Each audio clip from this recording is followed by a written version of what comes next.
오늘 우리에게 주시는 말씀은 에스겔 37장 1절로부터 10절의 말씀입니다. 에스겔서 37장 1절로부터 10절의 말씀, 우리 한 절씩 교독하십니다. 제가 먼저 봉독해 올립니다. 여호와께서 권능으로 내게 임재하시고 그의 영으로 나를 데리고 가서 골짜기 가운데 두셨는데 거기 뼈가 가득하더라.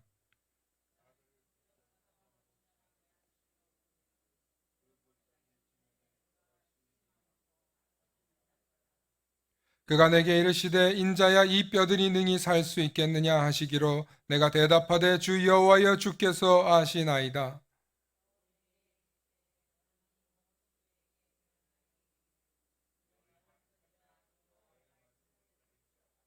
주 여호와께서 이 뼈들에게 이같이 말씀하시기를 내가 생기를 너희에게 들어가게 하리니 너희가 살아나리라.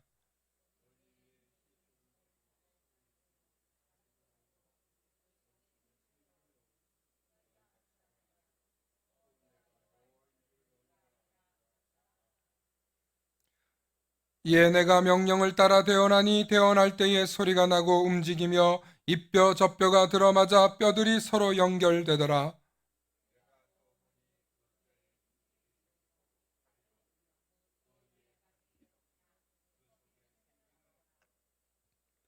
또 내게 이르시되 인자야 너는 생기를 향하여 대언하라. 생기에게 대언하여 이르기를 주 여호와께서 이같이 말씀하시기를 생기야 사방에서부터 와서 이 죽음을 당한 자에게 붙어서 살아나게 하라 하셨다 하라.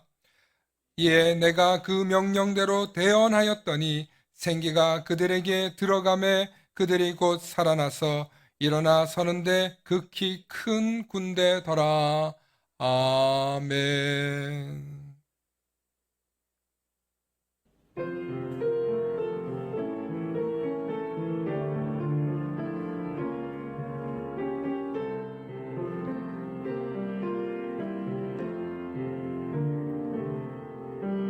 이 말씀 따라 사는 동안 지치지 않게 하시고 이 말씀 따라 사는 동안 주님 나라 이루소서. 이 시간 말씀의 제목을 우리 함께 선포해 주시겠습니다. 너희가 다시 살아나리라. 한 번 더 선포합니다. 너희가 다시 살아나리라. 아멘. 할렐루야. 우리는 모두 다 복된 존재들입니다. 이 정체성을 잊지 않으시고 오늘도 말씀을 통해 이 한 주간도 승리하시길 소망합니다. 축복의 사람 곁에는 축복의 사람이 있고요. 감사하는 사람 곁에는 감사의 사람이 찾아옵니다. 날마다 감사의 사람, 축복의 사람 되시길 축원합니다. 아멘. 오늘 말씀의 제목처럼 우리가 다시 살아나야 할 줄로 믿습니다. 각 가정에서 또 예배당에서 예배를 드리시는 저와 여러분들에게 하나님의 크신 은혜와 은총이 있으시길 축원합니다. 오늘 에스겔서 말씀을 보면 하나님께서 선지자 에스겔을 환상 중에 불러 어떤 곳으로 끌고 갑니다. 좋은 곳으로 끌고 갈 줄 알았는데 어디냐면 마른 뼈가 산더미처럼 쌓여 있는 곳으로 하나님이 이끌고 가셨습니다. 오늘 말씀 에스겔서 37장 1절로부터 2절의 말씀 우리 함께 보십니다. 여호와께서 권능으로 내게 임재하시고, 하나님이 권능으로 임재하셨어요. 그리고 그의 영으로 나를 데리고 가서 골짜기 가운데 두셨어요. 근데 거기가 보니까 뼈가 가득해요. 그죠? 나를 그 뼈 사방으로 지나다니게 하시는데 본즉 골짜기 지면에 뼈가 심이 많고 아주 말랐더라 하고 기록되어 있습니다. 여러분, 상상을 한번 해보시기 바랍니다. 하나님이 나를 환상 중이지만 그냥 꿈속이라고 생각할 수 있습니다. 나를 이끌고 가셨는데 내가 간 곳이 사방이 뼈들로 가득한 사방이 끔찍한 뼈들로 가득해요. 여러분, 서양의 축제 중에 할로윈 축제라는 것이 있습니다. 아이들이 뭐 해골뼈 같은 것도 입고 귀신 옷도 입고 막 그러면서 노는, 그래서 귀신을 쫓아내는 뭐 그런 문화인데요. 여러분, 그냥 귀여운 캐릭터가 있는 그런 해골 모양이 아니라 정말 음산하고 음침하고 끔찍하고 두려운 그런 뼈가 가득한 곳에 지금 하나님께서 에스겔을 데려다 놓으신 것입니다. 얼마나 무섭고 두렵겠습니까? 그렇다면 하나님께서 왜 에스겔을 이런 장소로 인도하셨는가? 왜 그를 이끌고 가셨는가? 크게 두 가지 의도가 있으십니다. 첫 번째는 이제 에스겔이 살고 있는 시대는 남유다 왕국인데 북이스라엘이 패망하고 이제 남유다 왕국만 남았어요. 그런데 앞으로 남유다 왕국도 포로로 끌려가서 나라가 패망하는 거예요. 전쟁에서 패배하고 완전히 죽을 수밖에 없는 상황이었어요. 그리고 실제로 그런 일이 일어났고, 그래서 에스겔은 그의 삶이 굉장히 고통당하고 나라를 잃고 아픔 속에 살고 있는 선지자였어요. 이제 남유다 왕국이 이렇게 완전히 패망해서, 따라봅시다, 영적으로 죽어 있는 상태다. 남유다 왕국이 지금 나라가 완전히 패망해서 영적으로 짓눌려 있어서 사방에 죽음의 골짜기로 가득한 것처럼 죽을 수밖에 없는 상황이 바로 지금 남유다의 현실이라. 그래서 마른 뼈가 완전히 가득해서 남유다 왕국이 지금 영적으로 죽어 있는 마른 뼈와 같은 상태라는 것을 하나님이 에스겔에게 죽음의 골짜기에서 보여주고 있는 것입니다.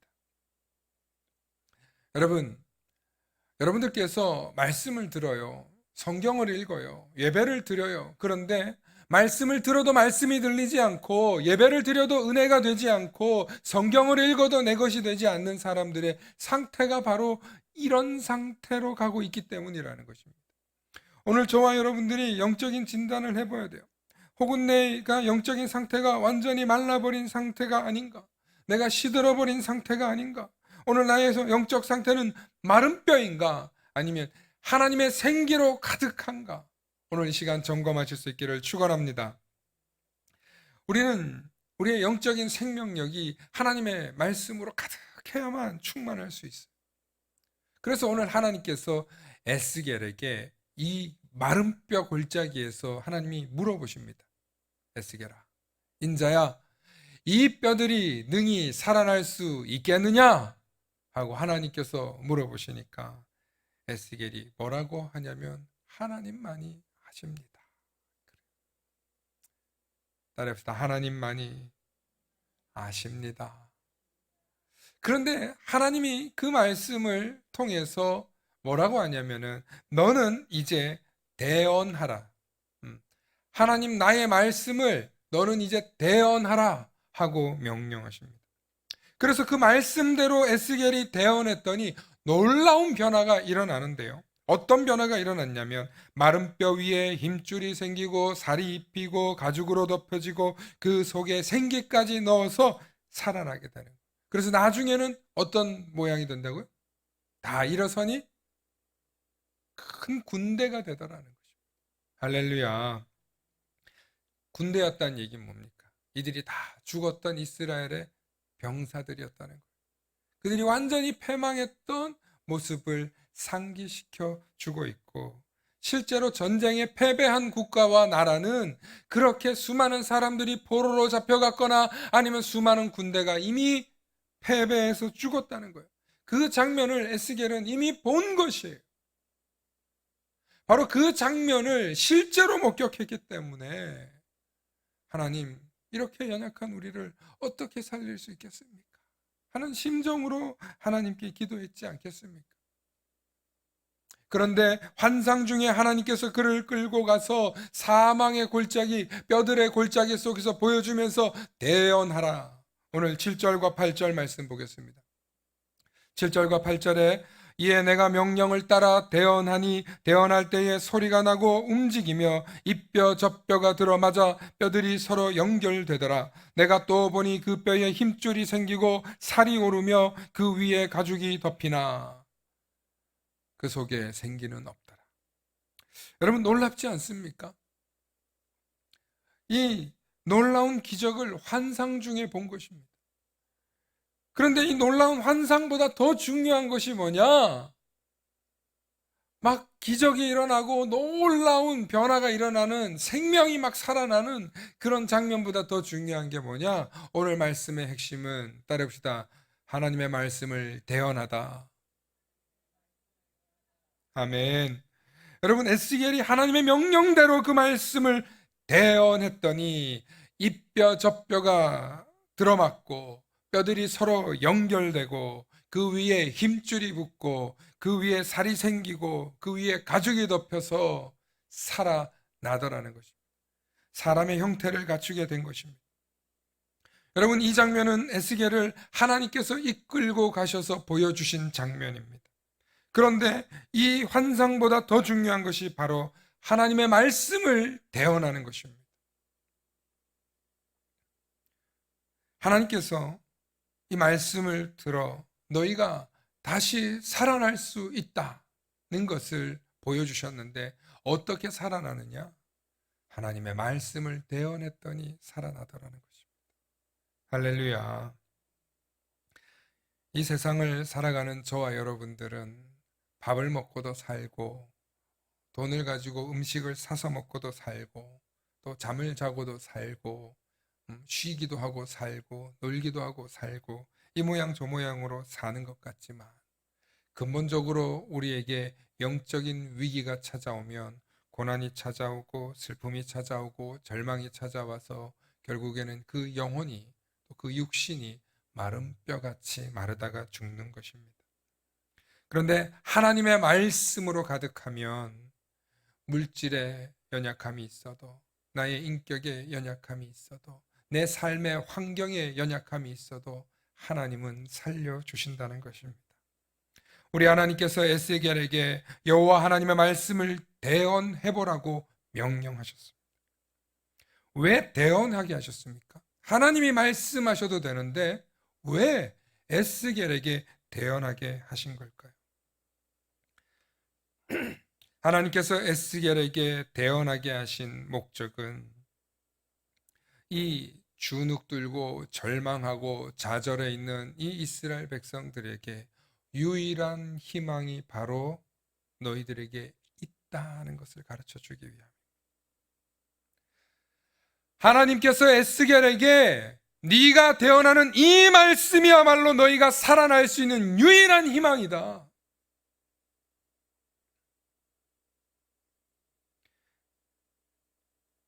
그래서 에스겔이 깨닫는 거예요. 에스겔이 느끼는 거예요. 와, 내가 하나님의 말씀을 대언했더니 생명력 있게 살아나더라. 여러분, 에스겔의 사명을 보면, 사역을 보면 에스겔은 이 이스라엘이 남유다 왕국이 패망할 것을 알았고 너희가 이렇게 살아서 패망하게 될 것이다 라는 것을 그의 사역 초창기에 선포했어야만 했어요. 여러분, 나라가 기울어가고 멸망하고 나중에 바벨론이 와서 느부갓네살 왕이 와서 이 남유다 왕국을 다 사로잡아가서 포로로 끌고 가고 전쟁에서 짓이겨서 예루살렘까지 파괴되는 것을 보아야 했던 에스겔이 그걸 선포해야 하니 얼마나 고통스러웠겠습니까? 그래서 회개해라. 지금이라도 회개해라. 그러면 살려는 주신다. 그러면 우리가 다시 기회가 있다 하고 회개하라. 강하게 자기 백성들을 향해서 소리치고 외치고 훈계하고 심할 때는 야단도 쳤어요. 그런데 결국에는 심판이 왔고 예루살렘은 무너졌습니다. 심지어 그렇게 선포할 때 하나님이 에스겔에게 어떻게 조치하시냐면 에스겔 3장 26절의 말씀에 보니까 내가 내 혀를 내 입천장에 붙게 하여 내가 말 못하는 자가 되어 그들을 꾸짖는 자가 되지 못하게 하리니 그들은 패역한 족속임이니라. 하나님은 이미 심판하기로 하셨기 때문에 자기 백성을 구원하고자 하는 이 에스겔의 심정을 알지만 선포하지 못하게 벙어리가 되게 하셨다는 거예요. 말도 못하게 혀가 천장에 붙어서 그가 이 남유다 왕국의 심판을 바라볼 수밖에 없었던 그런 고통 속에 있었던 삶이 그의 사역이 에스겔이었다는 거예요. 또 나중에 이제 포로로 끌려가서 절망과 좌절 속에 있는 이 포로로 끌려간 이스라엘 백성들, 그리고 또 남유다 왕국에 남아있는, 완전히 폐허가 되어서 남아있는 사람들에게 에스겔이 또 두 번째 사역을 하는데 뭐냐면 바로 하나님의 말씀을 대언했더니 희망이 있더라. 우리가 하나님의 말씀을 떠나서 이렇게 고통당하고 악한 자들에게 고통에 짓이겨서 괴로운 것이다. 그러므로 우리에게 유일한 희망은 하나님의 말씀이다. 그러므로 하나님의 말씀을 대언할 때 우리가 살아나는 것입니다. 하나님의 말씀을 듣고 그 말씀을 먹고 그 말씀이 우리 삶에 이루어질 때 저와 여러분들은 살아나게 되어 있는 것입니다. 목회를 하다 보면 성도님들의 연약한 부분들을 참 많이 보게 됩니다. 저도 한 인간으로서 연약함이 있기 때문에 성도들의 연약한 부분들을 이해하고 헤아려 드릴 수 있습니다. 그런데 성도들의 잘못된 신앙 생활이나 잘못된 신앙의 습관들을 보면 참 안타깝고 즉시 고쳐주고 싶을 때가 있습니다. 그런데 사실 알고 보면 저보다 본인들이 더 잘 알고 계시다는 거예요. 목사님, 제가 이런 습관이 있어요. 제가 이런 연약함이 있어요. 제가 이런 잘못된 신앙 생활을 하는 걸 저도 알아요. 그런데 잘 안 고쳐져요. 그래서 제가 성도들의 그런 이야기들을 듣거나 혹은 보게 되면 너무 안타까운 게, 여러분, 우리의 살아온 습관이나 우리의 살아온 삶의 관성을 바꾼다는 게 얼마나 어렵습니까? 여러분, 잘 안 바뀌어요.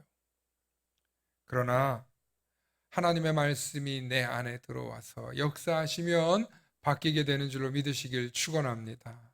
그러므로 말씀을 먹어야 돼요. 말씀이 내 삶에 들어와서 살아 역사해야 하는 것입니다.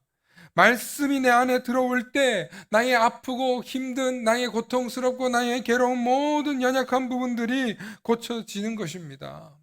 때로는 그것이 잘 안 될 때는 목사인 저에게 찾아와서 여러분들 부탁하십시오. 제가 좀 바꾸고 싶어요. 변화되고 싶어요. 목사님, 눈치채고 좀 알아서 해결해 주세요가 아니라 기도해 주세요.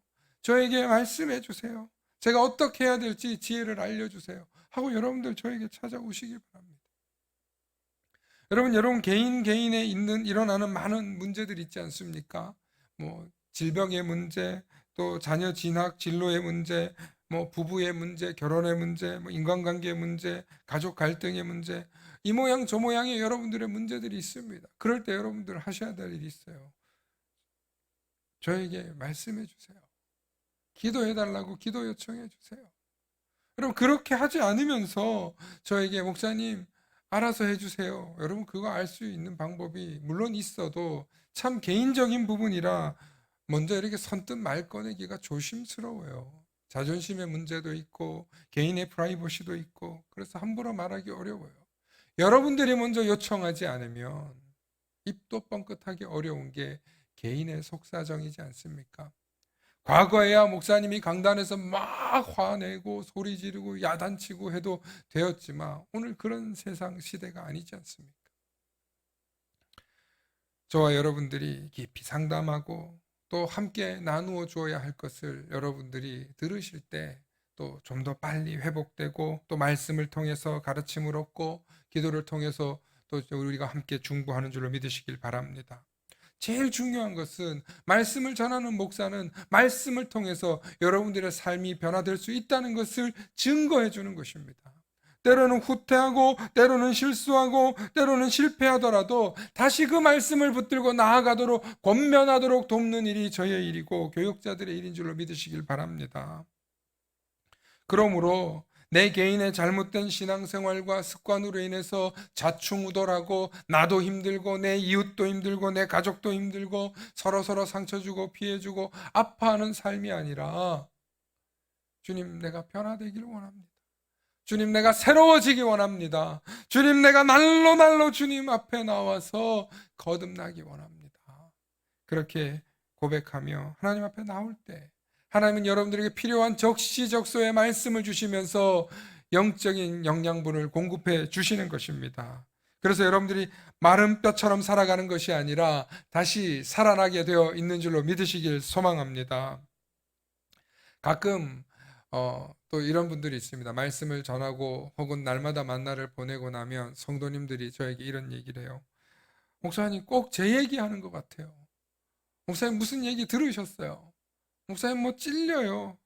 막 그런 얘기를 하신다는 거예요. 또 직접 듣기도 합니다.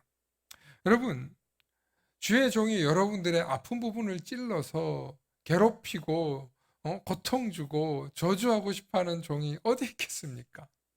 여러분들을 정말 사랑하지만 정말 여러분들한테 직접적으로 찌르려는 게 하나도 없어요. 오히려 그 순간에 성령님이 찾아오셔서 여러분들의 마음속에 연약한 부분 속에 아직도 내가 이 부분이 고쳐지지 않았구나, 아직도 내가 목사님 말씀을 들으면 찔리고 아파하는구나. 여러분, 그럴 때 따라해봅시다. 정말 다행이다. 여러분, 찔리는 게 정상이에요. 아픈 게 정상이에요. 여러분, 이렇게 말씀을 선포하는 저 역시도 에스겔과 같이 고통스럽고 아프고 대언하는 게 힘들어요. 집에 가서 말씀을 선포하고 나서 때로는 가끔은 사모 눈치도 봐요. 나는 그렇게 못 사는 것 같은데, 이럴 때. 그리고 제가 여러분들 그런 말씀을 저한테 하실 때마다 저는 한편으로는 또 미안하다는 생각을 해요. 어떤 마음 때문에 미안하냐면, 여러분, 목사는 정말 여러분들의 연약한 부분들을 잘 알아요. 저도 알지만 잘 알 수밖에 없어요. 누가 저한테 얘기해줘서 아는 게 아니라 오늘 이 시대를 살아가는 모든 그리스도인들의 연약한 부분을 알아야 목회를 하고 말씀을 전하지 않겠습니까? 하나님의 종으로서 이 타락하고 악한 세상에서 하나님을 멀리하게 하는 죄의 문제를 경고하고 견제하고 가르쳐 주어야 하는 게 저의 사명이지 않습니까? 그러므로 여러분들에게 제가 때로는 성급해서 직접적으로 말하는 경우가 있다 할지라도 이해하고 양해하고 들어주시길 부탁드립니다. 특별히 여러분들이 마음속에 찔렸다고 하면 정말 다행이에요. 왜냐하면 아직 여러분들이 영적으로 깨어있기 때문에 그렇습니다. 아직 들을 기가 여러분들 속에 있기 때문이라는 것입니다. 그 이야기는 개선될 가능성이 있고 또 변화될 가능성이 있고 또 주님의 말씀을 사모하고 있다는 뜻입니다. 물론 주님의 말씀을 듣고 내가 새로워지려고 도전하는데 실패할 때마다 여러분들 낙담되시죠. 좌절되시죠. 그러나 그럴 때마다 마귀가 그래, 넌 그거밖에 안 돼, 이렇게 마귀는 우리 속으로 손가락질 할지라도 반대로 생각하시기 바랍니다. 내 영혼이 아직 살아있구나. 내 영적인 감각이, 양심이 살아있구나. 그래서 내가 찔리는구나. 내가 아프구나. 이 말씀을 통해서 새로워지리. 다시 내가 도전하리라. 다시 주일날 와서 다시 내가 예배당에 와서 위로를 받고 은혜를 받고 도전하며 나아가리라. 그래서 내 안에 있는 쓴뿌리가 제거될 때마다 나의 영적인 세계가 점점 확장되는구나 하고 하나님 나라의 승리의 확장을 축하하시는 저와 여러분들 되시길 소망합니다. 아멘 소리가 작으시네요. 여러분들이 영적으로 여러분들이 믿음이 확장되려고 할 때마다 가장 방해하는 세력이 있어요. 누굴까요? 누가 여러분들의 영적인 하나님의 나라가 여러분들 마음속에 하나님의 세계가 커지려고 하면 할수록 누가 가장 싫어할까요? 마귀, 사단이 여러분들을 계속 싸움을 거는 거예요. 야, 넌 원래 지저분한 사람이잖아. 넌 원래 속 좁은 사람이잖아. 넌 원래 잘 삐치는 사람이잖아. 넌 원래 손이 그렇게 손버릇이 나쁘잖아. 넌 원래 그렇게 말을 옮기는 사람이잖아. 막 이렇게 우리를 자꾸 찌르는 거예요. 그럴 때마다 우리가 선포해야 됩니다. 악한 마귀 사단아 떠나갈지어다. 나는 주님께로 나아간다. 나의 영적 세계를 확장하리라. 나의 하나님의 나라를 확장하리라. 내 속에 하나님의 관점을 확장시켜 나아가리라 하고 선포해 나아가실 수 있기를 소망합니다. 그런데 이것보다 더 위험한 게 있어요. 뭐냐면 내가 그래도 세상 사람들보다 낫지. 내가 그래도 이 교회 누군데 내가 누구보다 낫지. 여러분, 이거 영적 교만이잖아요. 여러분, 이렇게 누구와 비교하고 누구보다 또 낫지 하는 것은 우리를 영적 교만으로 이끌고 가는데 사실은 이게 훨씬 더 위험해요. 왜 그러냐면 오늘 남유다 왕국도 결국에는 패망했는데 북이스라엘이 200년 전에 망했어요. 아시리아에 의해서 북이스라엘이 200년 전에 패망했을 때 남유다 왕국이 무슨 생각을 했냐면 역시 저것들은 안 돼. 역시 우리가 진짜야. 역시 우리가 전통이 있고 우리가 진짜 하나님을 모시는 우리야말로 제대로 된 하나님의 백성이지. 저 북이스라엘 것들하고는 달라. 하고 영적으로 교만하다가 200년 뒤에 결국에는 바벨론에게 패망하게 되더라는 것입니다. 여러분, 우리가 신앙생활을 하다 보면 우리가 영적인 상태가 마른 뼈와 같은 상태가 될 때가 있다는 것입니다. 특별히 이렇게 코로나도 있고 폭염도 있고 얼마나 지칩니까? 여러분, 우리의 입술에 말이 정말 뇌를 거치고 말이 나가야 되는데 막 흥분하고 화가 나고 덥고 짜증나서 불쾌지수 높아서 툭툭 튀어나가잖아요. 여러분, 그럴 때 여러분 스스로도 상처를 주고 상처를 받을 때가 있잖아요. 여러분, 이럴 때일수록 저와 여러분들이 말을 삼가하고 주의해야 한다는 것도 알지만 실수했다면 잘못했다면 그럴 때는 내가 잠깐 실수하는 거야 하고 얼른 사과하고 또 잘 지내고 여러분들 회복하시면 되는 줄로 믿으시길 바랍니다. 여러분, 우리가 정말로 신앙생활을 하다 보면 마른 뼈와 같은 상태로 계속 사단은 끌고 가려고 하는 거예요. 그래야 우리가 정말 죽으니까. 그런데 하나님의 말씀을 들어가면 용기가 생기고 희망이 생기고 영적인 점검을 하게 되고 내가 마른 뼈인지 생기가 있는 상태인지 돌아보게 된다는 것입니다. 그러므로 하나님의 말씀을 가까이 하시는 저와 여러분들 되시길 축원합니다.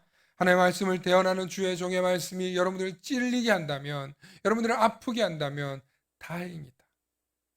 내가 아직 영적인 감각이, 내 영적인 신경세포가 살아있구나 하고 감사하고 그 말씀을 듣고 새롭게 도전하고 새롭게 다시 일어나서 다시 살아나는 저와 여러분들 되시길 축원합니다. 축원합니다. 이 시간 우리 함께 찬양하기 원하는데요. 우리가 믿음 생활하면서 좌절하고 실패하고 정말 내가 정말 믿음의 실력이 더 주님을 닮아가지 못할 때 여러분 우리가 낙담될 때가 있습니다. 좌절될 때가 있습니다.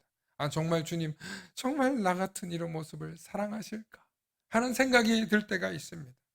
그래서 영적으로 자신 없는 모습으로 때로는 이 교회를 그만 나가야 될까? 아니 나의 신앙생활을 그만해야 될까? 하고 주저할 때가 있을 것입니다.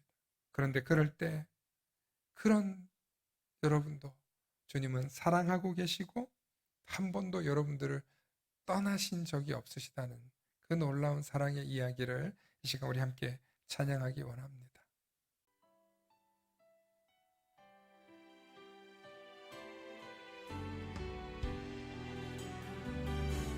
우리 가사를 생각하며 우리 함께 찬양하십니다. 믿음과 삶을 살아내는 실력이 너무나 다른 내 모습을 볼 때에 이 모습도 주가 사랑하실까?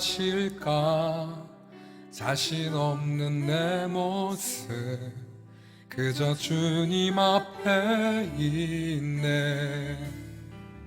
나 같은 자도 사랑하여 주시고 한 번도 나를 떠나지 않으셨네. 아픔 속에 주를 작게 여긴 날 꾸짖지 않으시고 내 손 잡아주시네. 오직 주님 안에 두려움 없네. 고난을 통해 날 만드심을 믿네. 주님만이 내 모든 것 되시네. 주의 강한 손 날 붙드시네.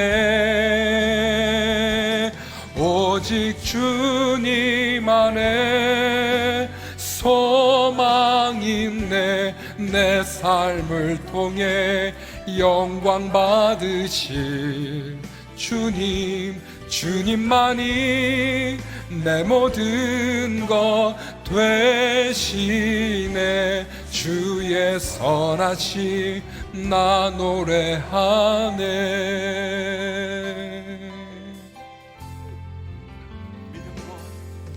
믿음과 삶을 살아내는 실력이 너무나 다른 내 모습을 볼 때에 이 모습도 주가 살아나실까. 자신 없는 내 모습 그저 주님 앞에 있네. 나 같은 자도 사랑하여 주시고 한 번도 나를 떠나지 않으셨네.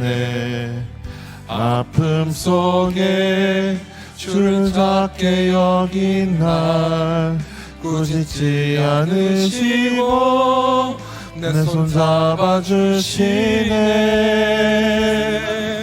오직 주님 안에 두려움 없네. 고난을 통해 날 만드심을 믿네. 주님만이 내 모든 것 되시네. 주의 강한 손 날 붙드시네. 오직 주님 안에 소망 있네. 내 삶을 통해 영광 받으실 주님, 내 모나니 내 모든 것 되시네. 주의 선하심 나 노래하리. 오직 주님 우리 이 시간 함께 안에 결단하며 기도하며 나아가기 원합니다. 주님, 저 연약합니다. 주님, 저 부족합니다. 그러나 주님, 주님의 말씀을 통하여서 마른 뼈와 같은 내 인생이 생기 있는 생명력 있는 하나님의 군대와 같이 살아나기 원합니다. 하나님, 내게 생기를 불어넣어 주시고 나의 피와 살과 뼈와 가죽을 새롭게 하여 주시옵소서. 영적으로 무장시켜 주시옵소서. 이 시간 주님 이름 부르시며 우리 1분간 함께 기도하며 나아가십니다. 주여, 사랑의 아버지 하나님, 사랑의 아버지 하나님, 고맙습니다. 하나님, 우리 너무나도 연약하고 부족하여 또 넘어지고 또 실수하고 또 절망하고 또 실패합니다. 하나님, 하나님, 하나님, 하나님, 이런 우리를 불쌍히 여겨주시고 다시 살아날 수 있도록 하나님의 말씀을 대언하여 주시고 하나님의 말씀을 붙들고 일어설 수 있도록 주여, 주여, 주여 붙잡아 주시옵소서. 오 하나님, 우리는 다시 살아나기 원합니다. 우리는 다시 일어나기 원합니다. 오직 주님 안에, 하나님의 말씀 안에 소망이 있고 능력이 있고 은혜가 있고 위로가 있고 다시 기회가 있음을 주님 이 시간 깨닫게 하여 주셔서 우리의 모든 것 되시는 주님의 선하심을 노래하며 주님을 찬양하며 주님을 바라보며 주님의 은혜를 감사하며 살아가는 우리 모두가 되게 해주시옵소서. 오늘 이 시간도 상처 입고 고통당하며 아픔 속에 살아가고 있는 이 세상의 많은 사람들과 성도들 한 사람 한 사람을 하나님 기억하여 주시고 우리를 불쌍히 여겨주셔서 회복의 기름을 부어주시고 치유의 기름을 부어주시고 성령의 은혜를 부어주셔서 날마다 하나님의 말씀을 따라 살아가게 하여 주시옵소서. 아버지 감사합니다. 아버지 감사합니다. 아버지 감사합니다. 오 하나님 감사합니다. 오 하나님 우리를 위로하여 주시고 이 시간 하나님 붙들어 주시고 하나님 넓은 가슴과 사랑으로 우리를 안아 주시옵소서. 우리를 품어 주시옵소서. 감사하며 예수님